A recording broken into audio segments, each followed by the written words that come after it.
Hello, I am Denise Pratt on behalf of the Bahamas Alzheimer's Association. I have been told to everything there is a season. I have also been told that seasons change. Well, there's no place where this truth rings more prominently than when we consider the aging process. The Bahamas, like many countries around the world, has an aging population that is concerned not only about growing old gracefully, but also thriving as we age. The Bahamas Alzheimer's Association is an organization that has taken up the mantle to provide support to Bahamians to help them successfully navigate through the various challenges that they face, especially as they assist their loved ones with dementia and Alzheimer's. It is a disease that is often misunderstood. I spoke with Dr. Indira Grimes, who serves as the head of gerontology at the Sandilands Rehabilitation Center. She is also director of the Bahamas Alzheimer's Association. I asked her to explain exactly what is dementia and what is Alzheimer's. Dementia is really an umbrella term for a clinical syndrome where there is impairment in memory, language, judgment, and processing of information, such that there is impairment in one's ability to carry out their daily functions. Alzheimer's, however, is just a type of dementia. It is actually the most common type. It accounts for 60 to 80% of all the cases of dementia that are diagnosed worldwide.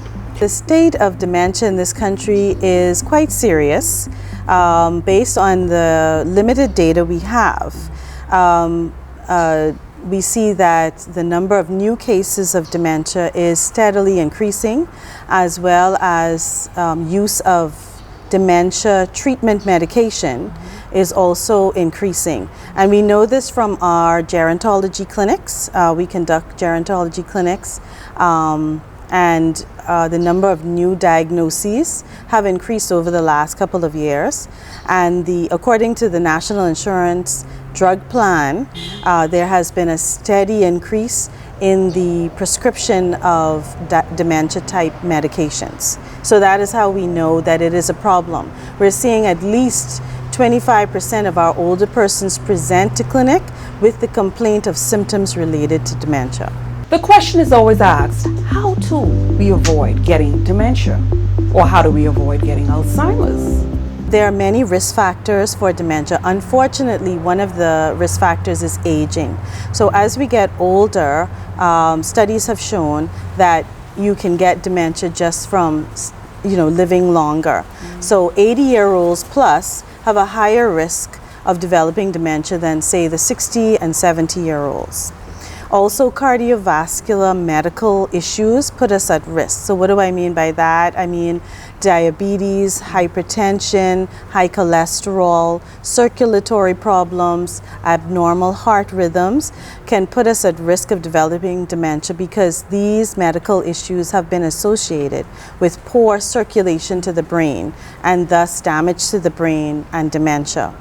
Other things are family history. Unfortunately, we can't do very much about our genetics and in that regard, and some persons have a strong family history of cognitive impairment and dementia-like illnesses in the family. And so we have to be aware of that. And so ways to prevent these things is to prevent getting the medical issues I mentioned, get your regular checkups with your physician, screen early if you suspect any of the impairments in memory, language, communication, judgment, processing are occurring, you or your family. If those things are picked up, you should see a doctor quickly. Exercise is a big recommendation for prevention because it helps circulation. And just keeping our numbers down, keeping our sugar, pressure, and our cholesterol normal. So those are some of the main ways we could prevent acquiring dementia. Now, I know that I've met persons who said that they had dementia and they seemed quite fine. So it led me to realize that there are different stages to that disease. Not everyone has the same symptoms and so forth. Is there, so to speak, a hierarchy in the regression, or so to speak? Well, Dementia, there are different types of dementia. Alzheimer's is just the most common type. There's also vascular type dementia, which behaves a lot like Alzheimer's and accounts for 20 to 30% of the cases. And then we have other ones like frontotemporal, Parkinsonian type dementia, Lewy body dementia. Now, all dementia has a sort of mild, moderate, and severe stage. So persons can be in a mild stage, and even before actual onset of dementia, you can have mild cognitive impairment, where you have some deficiency in memory, language, judgment, or processing, but it does not impair your everyday functioning. You still can function, drive, interact with family, balance your checkbook, and so on, run a business. But there is just mild symptoms. We call that mild cognitive impairment, or sort of like a pre-dementia. And then you get into the mild dementia, where there is some impairment in functional capacity, but you're still able to carry on some of your functions at home. And moderate is usually when persons can maybe only carry out basic activities like going to the bathroom, doing bathing, and the basic things, dressing and so on. And then severe, where they need total care and help for all their functioning. So you have those stages, and so you may see that, and the progression from one stage to the next is usually over a time span of 5 to 10 years. Some move more quickly than others through that time span, and some actually defy the studies and live quite a long time with dementia. It just really depends on care, quality of life, and control of the symptoms. So it's possible that one could have dementia, but it's not something that really stops you from carrying on a normal life, so to speak. Not all the time. Not all the time, and not necessarily at first in the early diagnosis. But one should be prepared for it to progress and gradually get worse. We do see that. And so doctors may advise patients and their families to have advance directives in place, meaning that should they become incapacitated or unable to make decisions or communicate wants and desires and needs, that they have something in writing to designate someone to make that decision for them. And also whatever medical interventions they would want in the future, they should outline that. So it's important to plan, because yes. It depends. Obviously, there's no cure for Unfortunately, no. For any type of dementia, there is no known cure. However, there are treatments available that help to slow the progression of the disease. Dr. Grimes notes that sometimes a stigma is attached to this disease, but that should not be the case. We have to be willing to be open about it. Remember that when you speak with your physician, it is confidential information that is shared and kept confidential, and so you should trust your physician that they will do all they can to intervene where needed. I would just encourage persons, if you think you or a loved one or a family member may be suffering from anything that is a hinting toward dementia, that you see your healthcare provider as soon as possible. And if you have difficulty accessing a health provider, we have the geriatric clinics in the public system through the geriatric service at Sandilands. So we're happy to help, and we're happy to, intervene and assess wherever necessary. So early recognition, just like with any medical issue, makes a big difference in the progression of the disease. The Bahamas Alzheimer's Association was formed back in 2020. I spoke to the president of the association, Wendy Poitier, about exactly why and how the association was formed.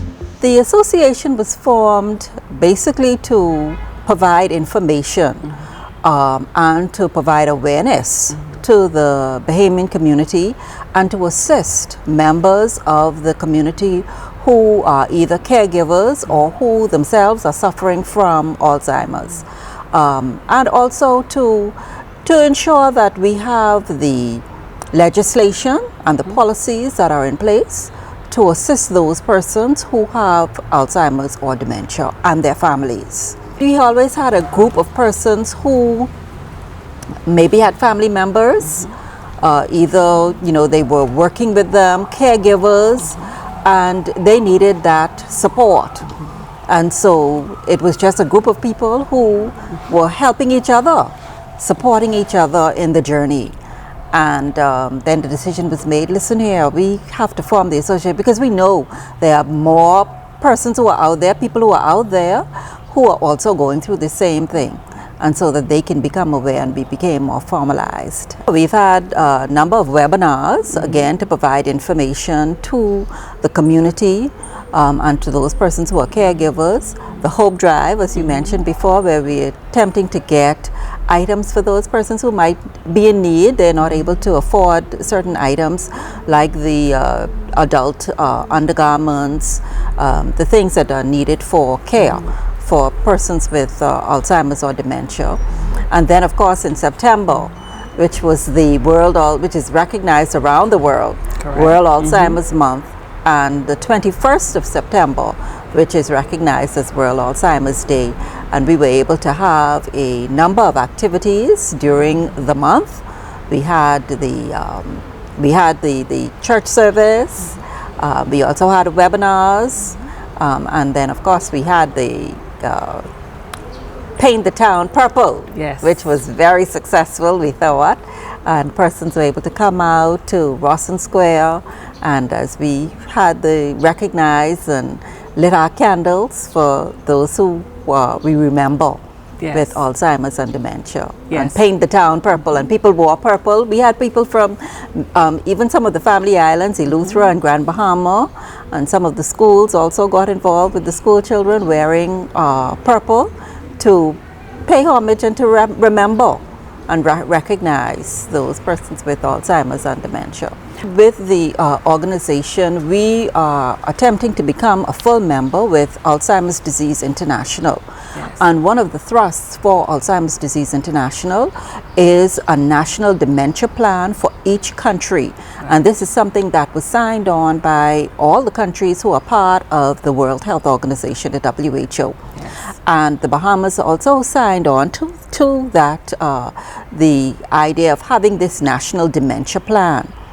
And this is something that we are trying to work on to see if we can get that for the Bahamian community as well. People who are living with dementia, that they are not ostracized, also that there's no stigma associated with it. Many persons often see signs of decline in their loved one's mental capacity, but often it only becomes a reality when they are given the diagnosis by a medical professional. I spoke with two sisters, Marie and Mara Mitchell, who recall the active, productive, and rewarding life that their mother, Mrs. Paula Mitchell, lived before the onset of Alzheimer's. She used to be the bishop's secretary, and she used to work half days because she had to take care of us, when we got home from school. Yes. and so I remember she was always in the bishop's office. Mm-hmm. And then after a while, she went and did canon law, and she became in charge of the tribunal. The first non-clerical person to become the chancellor. And so she was in charge of the judge delegate of the tribunal for annulments in the church. And she progressed, and every local priest in the Catholic Church, Mummy worked with.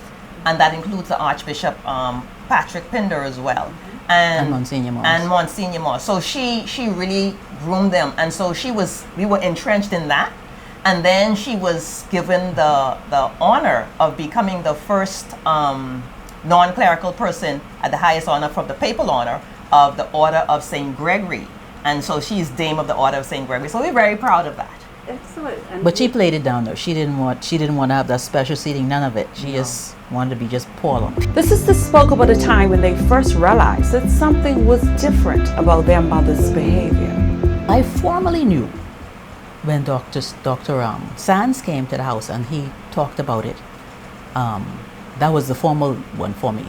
Because Mom used to miss things, it wasn't big for me. So I just thought, because I'm forgetful too. But when he said that formally, then I knew, yeah, she got it. But before that, she used to take care of her mother, who passed at 91 years old. 92. She was 92 92, years. Yeah. And the day before her 93rd birthday, she passed. So mom used to take care of her, and she lives right across the street. And right after that, she decided to take care of my dad. So she retired from the Archdiocese of Nassau after 43 years of working there. And so what it was is she had a rigorous duties and schedule at the chancery. And then when she started to work with dad, and then dad passed away, she had nothing to do. And I believe that is what kind of triggered it for her. And so she quickly just deteriorated down to basically not remembering us or anything, but she remembered the love. She may not remember our names, but she remembered the love. And that appears to be the main point that many persons hold on to. Reverend William Hayes, who is the director of the association, agrees that love will keep persons encouraged and motivated in the midst of the challenges of dealing with a family member who is struggling with Alzheimer's. His mother, who died just 6 weeks before her 91st birthday, had Alzheimer's. My mother had Alzheimer's. For probably the last 8 or 9 years of her life, it was very definite and very obvious. She lived by herself for a while. We realized that wasn't working well. We brought her to Nassau from Spanish Wells. Wasn't too happy in Nassau. At that age, most of her friends were gone. She didn't really get out much. So then after a year, we moved to the Abaco, where she lived with my sister. And my sister did the bulk of the caregiving. But after Hurricane Dorian, she had to move to Nassau, and she ended up with me for the last probably 6 months of her life. She'd lived a long time and a full life, but those last years were difficult, because what happens is through dementia, and especially Alzheimer's, the people that we think we know become someone else. Their personality seems to change, a lot of things are different. Some things are a throwback to childhood, and some of that we spotted and realized, but some things are totally new and unexpected. But alongside my mother, my father-in-law also developed Alzheimer's in the last maybe 3 years of his life. So, of course, I helped my wife. They only had daughters in their family, so as a son-in-law, I stepped up a bit and helped her with him. So I've had it from both sides, I guess. I don't mean that a negative. I mean, I've seen the perspective from in-laws as well as from my own. And not up front and in your face 24/7 for those 9 years with my mother, but certainly I'd make an effort to go to Abaco every month for 6 weeks to spend a day or two with her, give my sister the day off, tell her, So we try to work things out so that we could support each other. Right. The symptoms of Alzheimer's progressively impact some individuals. Sometimes family members have a hard time accepting the disease. On the other hand, some persons quickly realize themselves that something is not right. My mother indicated herself back at the beginning of all this. She would often comment that her forgettery is getting better than her memory. And that she would admit many times she forgot things, or she couldn't remember where she put something, or she forgot she left the stove on, and everything cooked out and the pot burned, and she'd forget things like that. She forgot about her medication, so we had to get a little box and organize things. So from those beginnings where she herself recognized something wasn't the same, and then it deteriorated, and obviously she didn't recognize Good and Express a lot of it in later years. But it was just became more and more obvious the more time you spent around, which is why we couldn't let her live alone, because you never knew. So this was 8 or 9 years into her last part of her life, so probably somewhere close to 80, or a little over 80.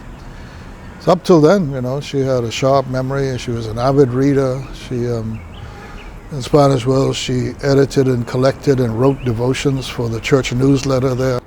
I think we had to admit right away, because she identified some of this, so you couldn't really ignore it and say, well, you don't know what you're talking about. Of course she knows, she understood.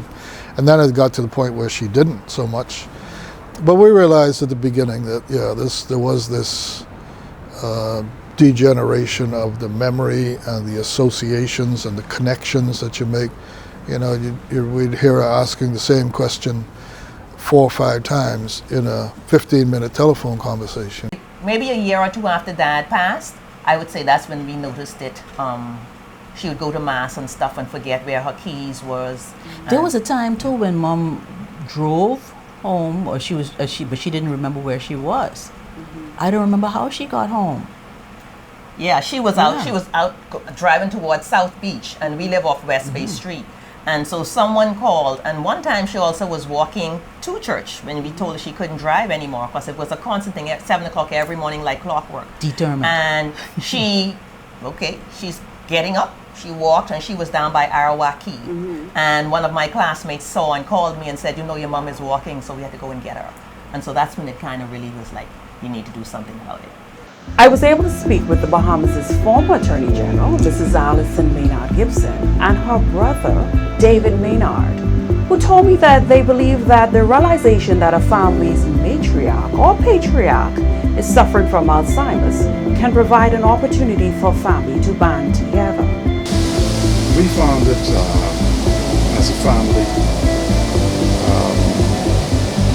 important to step up and operate as a team. It made it a lot easier. Some persons were busier at different times than others, and so we all held our, like playing dominoes, held our man, held it for each other, and found that in so doing, it made it easy for each other, as well as it made it smooth for mommy or daddy. Because the last thing that we wanted either of them to feel was that they were being a burden. And I know that speaking to friends, as well as our parents, that as they get older, they have set the way for us to have our families and go forth, and want us to fly and be free. And the last thing that they want to do, and it's such, to me, I think, in their minds, that when you turn back and have to help them, that they are being a burden. And as persons who have given us so very much in our journey, both from infancy to maturity and continuing every day of my life. My parents were a part of my life. The last thing that it is, or it could ever be, is a burden. And so while we work together, it helps it not to be a burden, and it's also comforting for them to see us all working together as a team and giving back just a little bit, because all we could do is just give them a fraction of what they've given us. And in terms of, many people talk about an aha moment when they first realized that their aging parents, or maybe it was a spouse, needed some additional support or help, and maybe they realized, oh, at some point I can't let them go by themselves somewhere anymore, or they can't let them do their business anymore. What was that like for you? Did that happen? How did that happen?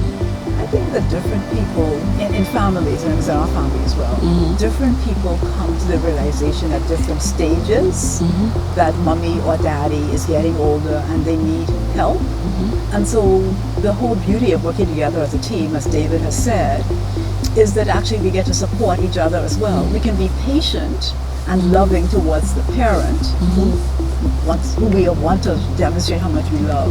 But we can also be patient and loving with each other as we together, as a family themselves, come together with the realization that mom and dad are getting older and need help and need support. And it's a privilege to give that help and support back to them, by the way.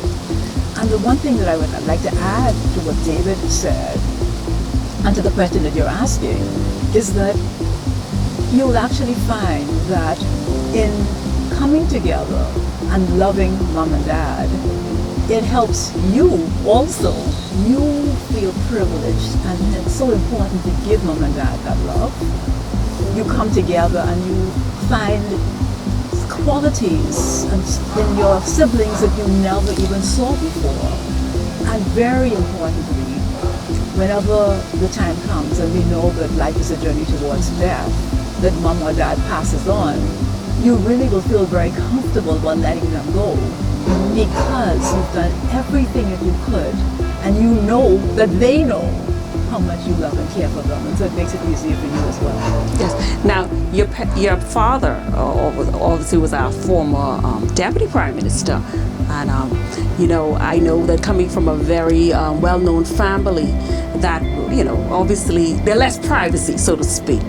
There are many persons, as their parents age, they're a bit more concerned about the public, about seeing your parents in a more vulnerable way, so to speak. How did you deal with that in terms of protecting them? We had, for daddy and for mommy, we had tried to, as much as possible, to keep their life as usual as it would be as they got older. So we would take daddy, wherever we went, he would go out as well. He would go to the office on a daily basis. He would see his friends. Mommy was much more private, and we just kept the routine as much as possible normal for them. Friends would come by and visit as they normally would. So we just, as much as we could, tried to keep the routine normal. And those, family members and friends who were close to them, understood that getting older and things happen as you get older. Yes. Do you think that's a fair assessment? Very. And the same friends who would have been important in their lives and would be coming around were also getting older. So it fit. It fit. It fit. Everybody's getting older at the same time. Now, in terms of working together, I know that some person said, I may have a family member that's not quite understanding that mommy or daddy is a bit, forgetting things. And we all forget, of course. We all getting older. We all forget. That doesn't mean that something's wrong with us. It's just a part of the aging process. But did you find that a challenge in your family where maybe a family member didn't quite understand what was going on and so forth, and you had to do a bit more explaining? I know one family, they brought in the medical doctor to speak to everyone. Right. How did you deal with that? I'd say that each of us, and each person in their situation, comes to terms in their way and in their time. And to acknowledge that it's very difficult with a parent who's been your king or your queen in your life, to see them faltering and changing, getting older, getting sick, getting ill. This has been a person who's at every point in my life, my parents have been there to bolster and to encourage, and so as they get older and if conditions deteriorate, it's hard to see that. And I think a lot of times that it's actually within the caregiver's mind or their space that this person has been the strength of their life. And while trying to, your earlier question, trying to shield and trying to protect, which are important characteristics of all families, yet still there comes a point where you yourself have to accept this is what it is. And in that time, you mentioned the aha. So at that time, when you get to that place and you have the aha that this is what it is, I just love these people so very much. But I need to move beyond and do the best that I can, facing what it actually is, and in so doing, I'll be able to better care for them. it felt strange because she was one who was very independent and a go-getter, and she did a lot of stuff for herself, and she never really liked to depend on persons. Her and dad were the same way. They didn't want to depend on anybody and have to have their children take care of them. So it was a matter of all of us, her 7 kids, having to get together, come up with a plan, and make it work for her, and make her as comfortable as she wanted to be, because she never wanted to go in a home, ever. Sometimes when persons are getting ill, they recognize that plans must be made to secure their future. The Mitchell sisters said that when their mother realized that she was experiencing Alzheimer's symptoms, it prompted her to get her legal and financial affairs in order. She went and got her financial business straight with my sisters, and she had Dr. Sands come and talk to us about it. Yeah. And she planned everything. It was Yeah. just a matter of us executing. She was aware of what Alzheimer's was, because like I said, she took care of Grammy. With dementia, you know when you start to forget stuff, you know. Like, I could tell you, I don't know if it's hereditary, because words are very powerful, but I know that her mother had it, and then she watched that, and then she got it. Now, you know, people say you forget stuff. I know I'm forgetting stuff. So what I do is I try to write stuff down, so it doesn't become such a taxing thing on me, because some people it becomes so heavy on them that it really is a tough illness on them. But if you know and you have the love around you, it's a part of life. Teamwork makes the dream work. I don't know how people can do it without teamwork. Yeah. And when you have gravelicious persons in families, it's difficult. But throughout our lives, love is always the key for mom and dad. So that is how we grew up. But you know, mom and dad set us up like that, because we have a family company.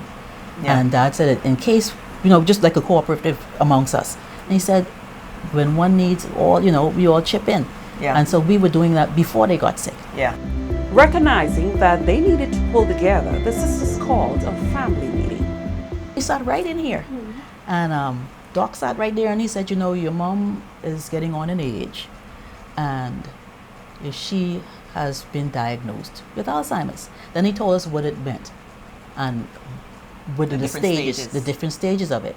He said, now your mom is in the early stages of it. We had a family budget, because mom used to do everything.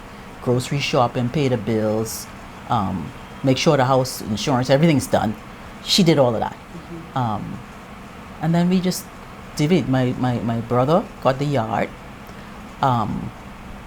You took over I did the the apartments and the groceries? Well, daddy gave me that, but I did the groceries. But I wasn't living here at the time, though, when that happened.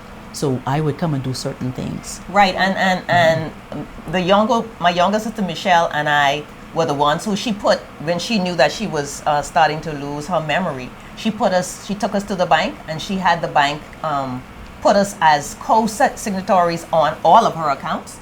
And so that is how we are able to know exactly what's going on. So, Mom, how do you want this to go, that to go?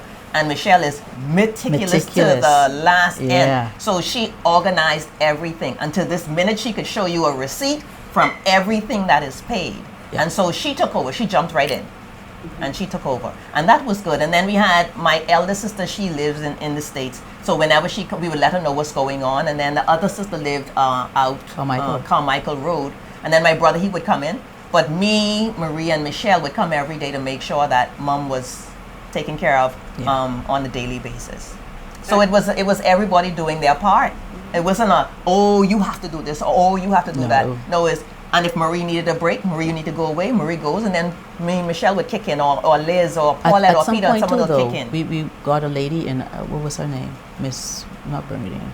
Anyway, we got a lady to come in as well to put in 3 hours with Mom in the Once evenings. she became bedridden, and also my eldest sister, like I told you, she lived away, and then once she knew it was progressing, she decided to come in after she retired, because she wanted to spend time with Mom as well. So she came and she did her part here as well. Yeah, she made sure Mommy went to church and took her to the store and just took her out. Yeah. Is there something that you wish you knew about this disease before now? No, I don't think so. I think we were forewarned with my grandmother. Yeah, when we watched Grammy. Mommy kept that a lot of it for herself. I used to help bathe Grammy sometimes, or feed her, but Mommy took the bulk of that. So we didn't see every detail. We didn't have that responsibility. But we had the beauty of watching her take care of her mother.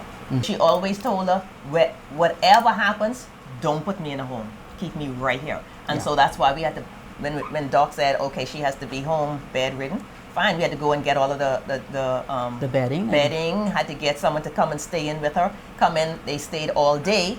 Marie would leave to go to school, and me and Michelle would come and feed her breakfast. That lady would stay here until Marie gets off from school, and then Marie kicks in. So it was always someone with her all the time. So she always felt comfortable. She always saw a face that she knew.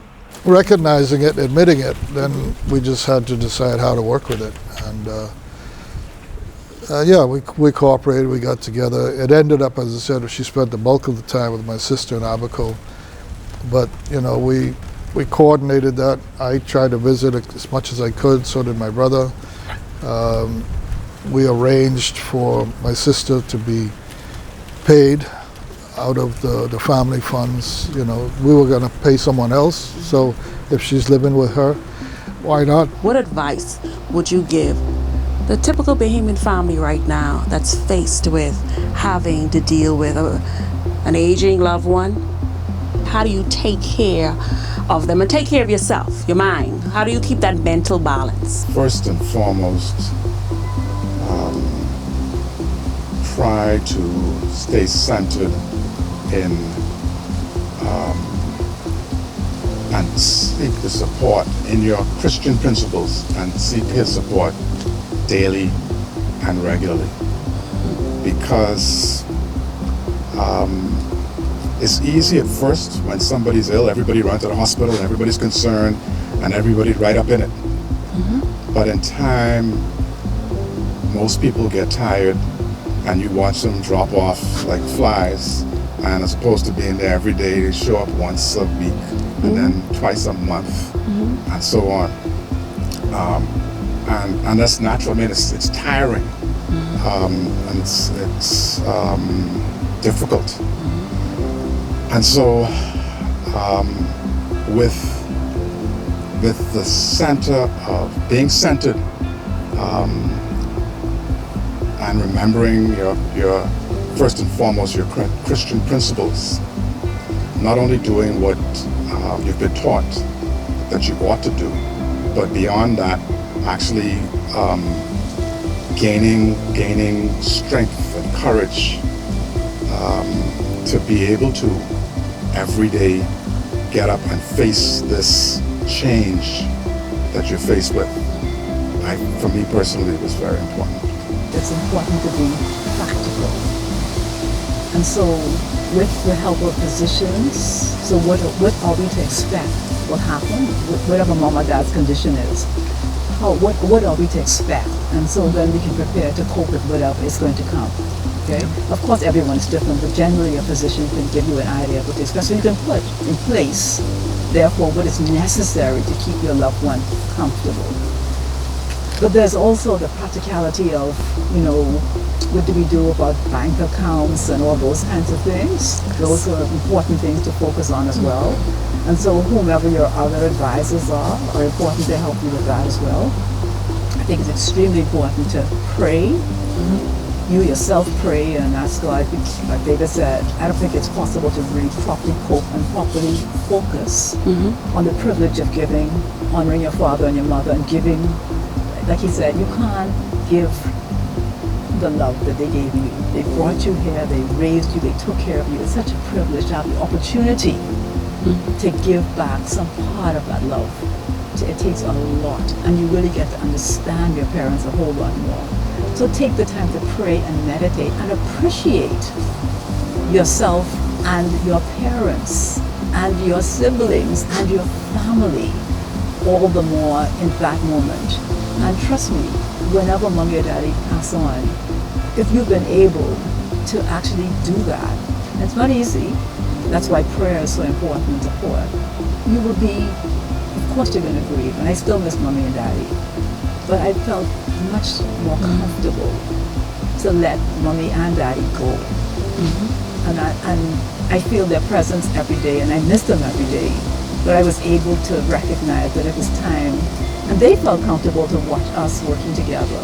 So that we were able to actually get that support from each other and to focus on mommy or dad or whomever the loved one is, and do the practical things as well as taking care of yourself, I think it makes a big difference. The sisters believed working together was key to ensuring that one person did not become overwhelmed with the responsibility of being a care partner. That is the 7 of us. Yeah. So when you get tired, you say, boy, Maria needs some help, or we'll all come and just sit around. So if you need to turn, Maria, you go away or do something what you need to do with your kids. Or Michelle will say, well, I'll come spend time with mommy. Or Peter will, we just chipped in. How you cope with something is all about you.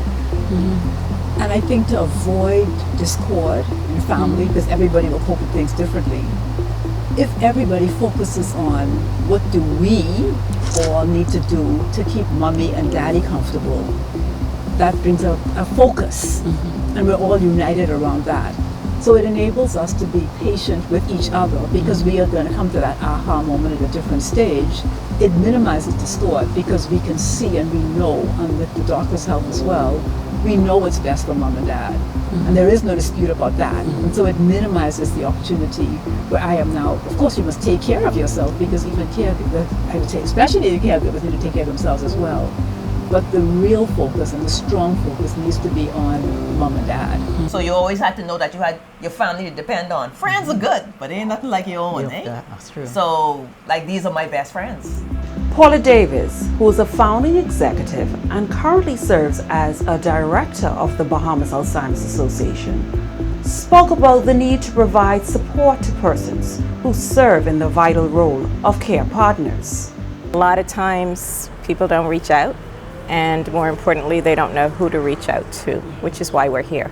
So many people are doing it on their own. There's usually one person in the family. It's rare. We're lucky that we do know some persons in our association where the family works together, but so often it falls on one person, and that's a hard load to carry on your own.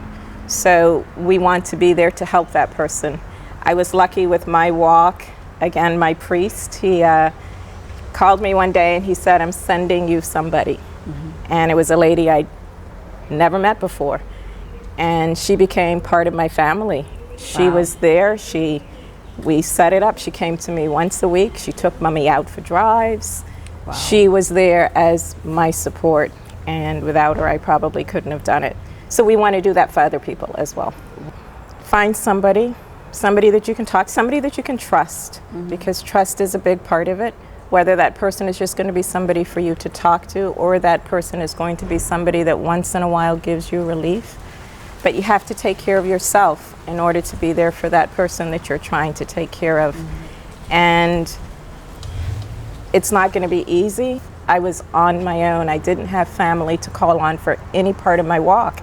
And so in a situation like that, things come up, medical bills come up, and you don't know how you're going to pay for them. Do the best that you can. That's all that you can do. The association's vice president and director, Renee Saunders Forsythe, took care of her mom for 12 years. She remembers when she first recognized that something was not exactly right with her mother. Well, my aha moment came when we took a trip to Panama, and we had a layover. And during that layover, we stopped in Dallas overnight, and my mom said in the hotel that she had to go and cook dinner for my dad. And I said, well, why do you feel you have to go and cook dinner? We're away. She said, no, I have to leave and go and make dinner for Reno. So I said, well, okay, if that's what you feel. And I said, but we're going to Panama, and then you'll be able to see Daddy when we return to Nassau.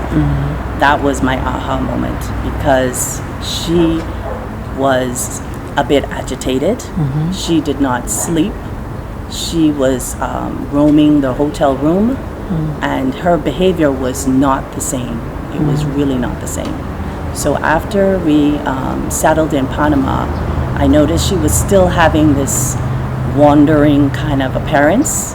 And so when we came home, I shared my experience with my brother and my dad, and we did what we could to find some additional medical information about what was going on.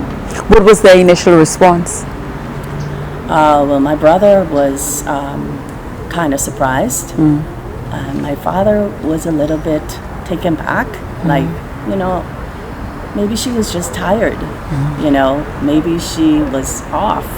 But my mom has never had any ailments, nothing to, no physical disabilities, no medical issues, just the whole, her demeanor was just completely different.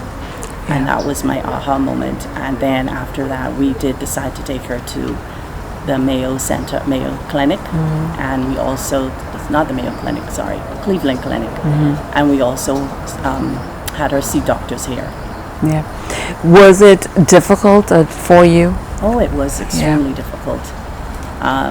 It saddened me because the person that I knew was just changing before my eyes. I'm my mom's only daughter, the youngest child, and she and I were like best friends. In 2004, I noticed some changes with my mom, and I researched and I sent her to various doctors for checkups, and she was diagnosed in 2005 with dementia.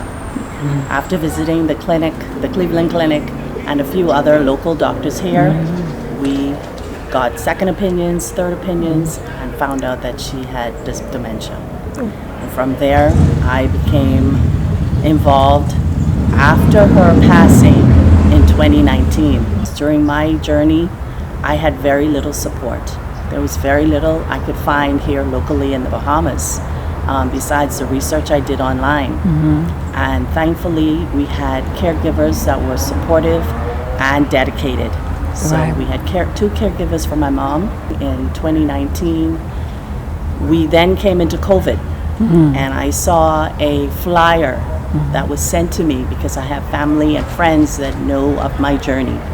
And someone had shared the flyer about a webinar that you were having, and I decided to join. I decided to join the webinar, listen in, and see what part I can play. And from there, it sparked my interest even more because it made me happy to know that we have something here in the Bahamas locally that we can give to others who are facing the same thing I faced several years ago. Everybody's case is different. I think I did everything correct to help support my mom and to give her the care that she needed. If I could do it all over again, I wish I could find the cure.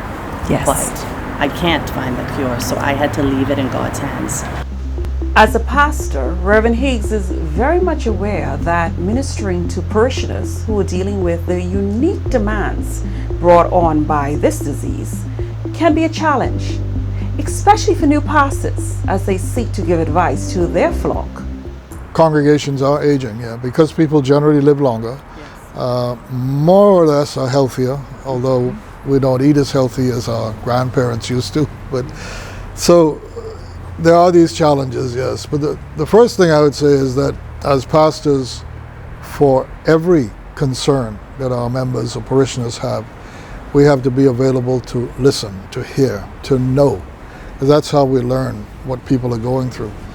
And so that's a more general approach. But with the Alzheimer's, the dementia, these issues which bring an added dimension, not just to the physical limitations of aging, but the memory loss, the disassociation of things, the new personalities. Sometimes people are surprised to find their parents or grandparents with dementia start cussing, and all their life they were mild-mannered, never used these words, taught Sunday school, It's just so out of character.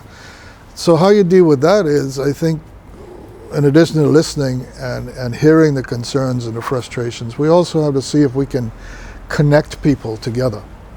There may be more than one family in your congregation that has this issue. And if we can put them in touch with each other to create sort of mini support groups within congregations or within our assemblies, that would be a big help, because that's one of the main needs the caregivers have, whether they're actually children or they're hired to do this, is the overwhelming demands that are being made, and increasingly so. So any help, any support, any break for half a day, any way that we can help, and there'll be church members who will be willing to do that. Go and sit with, especially with someone they know and a friend of theirs, for half a day. Give the daughter a break to go do shopping or go to the beauty parlor or get a massage. And I think if we don't know that, then it's difficult to connect. So I think first of all we listen, we learn, we find out. And then we use the resources we have, especially the human resources within our congregations. Put people in touch with each other, create these groups, pray for each other. Yes. That's a big encouragement to people, to know that someone else is holding them up in prayer, So I think these are the ways that but it's all about relationships, as is everything that's most important in life. Our relationship with God, how that works out in our relationship with others. So I think the more we can build these relationships, then the more help we can be to our parishioners and the more help they can be to each other. Sometimes it's hard, but you need to take care of yourself as well. Treat that person who's gotten sick with dignity, the dignity that they would like if they knew what was going on. You just have to do it because they can feel, although they may not remember a lot of things, they feel and sense where you're coming from. For families who have bigger families, they should all get together, do your part, and also come and visit. Good point. Visiting is important because there is a connection between you and that person, even if it's just for 5 minutes. Right. They feel so loved and welcomed, I took my kids to my mom all the time, and every time she saw them, she would ask them the same question. And I would just say, just answer her. Don't say, well, Grammy, you said that last week, or you said that yesterday. Just answer her. She wants to have dialogue with you. Go ahead and do your research. You need to find out what it is about, because you can't get upset with them because they don't remember, or they are out of character and they row you out, or they sometimes curse you out. You just need to know that's a part of the progression of the disease. Yeah. And there's nothing they can do. You can't fire to say what's going on. So that is what it is. And there's nothing they can do. They know what they want to say. They know what they want to do, but they can't do it. So they are frustrated. And then when you become frustrated, it becomes a push and pull. And so they it's tend for you to withdraw more. When they withdraw, and then they get quiet. Well, that's what Mom did. She got quiet. She wouldn't say a thing. She just shut down. Yeah. And so I would say go and do your own research. It's a lot out there to find out. Ask people. And if you need the help, ask for the help. Well, I talked about it quite a bit. About Mommy. Whatever went down, I would talk about it. Yeah. You talked about it. Yeah. Which is called as beautiful. So that's what it is. We had people to bounce it off. But I'm saying if you don't have someone, there's always someone who you can talk to on it. Whether it's your minister, whether it's the Alzheimer's Association here, whether it's just a friend at work who needs to hear it. Someone else has had the same problem. Yeah. And it's not a problem. Had the same situation. And they can tell you how it helped them. And you could just how when we had our discussion, you said, yeah, that rings true. I remember one time Mom went walking in the night. She went around the neighborhood. She just took a walk. She didn't believe that she was home. She was looking for home. This is one of the things she went through. Because they remember stuff from early on. Yeah. So she got out. And my son came down and said, Mom, where's Grandma? And so I said, isn't she in bed? She said, no. And so we had to go looking for her. And it's a good thing, the whole neighborhood was involved pretty much. And one of the neighbors saw her. Yeah. And they brought her home. back. Yeah. So that's a similar story that my mom would tell us, because again, my grandmother had Alzheimer's, and that's a similar story that happened in our case, where my grandmother went walking and a neighbor brought her back home. It really requires a team effort. It does. My Grammy lives right across the street. Right across the street. I mean, she went walking. We couldn't find her for days, okay? Grammy went next door and hid behind that house, which was an abandoned house. And everyone was looking for her. And we found her. She was like, okay, what you all looking for? I just right here. Right? And so you have to just be determined to do it. But you can't fuss her because But Grammy used to like people too, and so she used to walk to Bay Street quite a bit. Right. And just sit in Rawson Square and talk to whomever would talk to her. Yeah. Really? That's right. That's just her personality. How old was she? Grammy died at 93, She must have been in her 80s. In her 80s, yeah. Yeah. She was a nurse, and she would give her last dollar. If she only had $1, you could take it, because she know she had the belief in God that once you give, you would receive, and she really did. I want to say that it's so important what the Alzheimer's Association is doing. A lot of Bahamians have Alzheimer's, are affected by dementia, also are affected by other illnesses as well. And so the fact that you are bringing this to the attention of Bahamians and letting us bring it to the forefront of our minds, I think it's very, very important. So I want to congratulate you for doing it. I would remind us all, you know, if we have parents with dementia, or relatives with Alzheimer's, we feel the demands are too great. You know, we had to take care of our children and we thought we were finished all this babying, and yet it's come back again. If we get frustrated, we are tired of it, just remember this. We are blessed to have these people in our lives.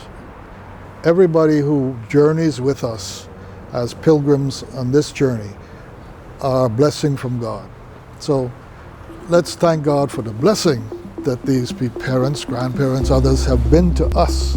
In fact, we wouldn't be here if it wasn't for them. So, and let's show our gratitude by being as loving, as compassionate, as caring, as sensitive as we can.